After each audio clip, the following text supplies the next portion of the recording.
আপনাকে কি করে ভালো না বাসি ইয়া রাসূলুল্লাহ।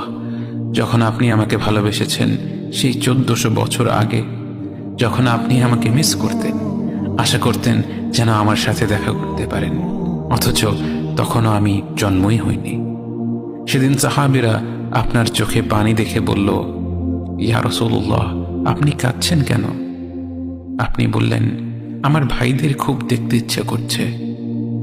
সাহাবীরা বললেন, আমরা কি আপনার ভাই নই ইয়া রাসূলুল্লাহ? আপনি বললেন, না, তোমরা আমার সাহাবী। আমার ভাই হলো তারা যারা আমার পরে আসবে এবং আমাকে কখনো না দেখেও তারা আমাকে বিশ্বাস করবে। মৃত্যুশয্যায় শুয়ে আপনার অন্তরে এই চিন্তা ছিল যে আমাদের পরিণতি কি হবে।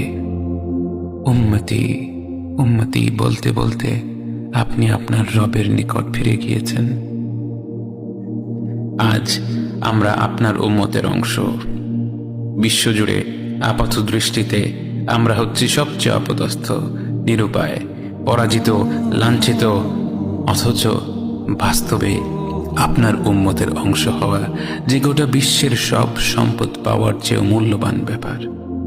আজ আমার মনে যত আশা, যত আকাঙ্ক্ষা, যত স্বপ্ন, যত চাহিদা, সব কিছু পেয়ে গেলেও নিজেকে এতটা সৌভাগ্যবান মনে করতাম না যতটা মনে হয় আজ আপনার উম্মতের একজন হতে পেরে।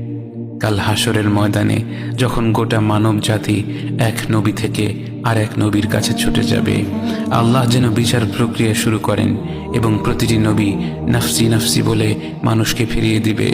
অবশেষে যখন সবাই আপনার সামনে হাজির হবে এবং আপনি গোটা মানব জাতির প্রতিনিধি হয়ে আল্লাহর সামনে সিজদা করবেন, সেদিন আপনার উম্মতের সদস্য হওয়ার পূর্ণাঙ্গ মর্যাদা প্রকাশ পাবে।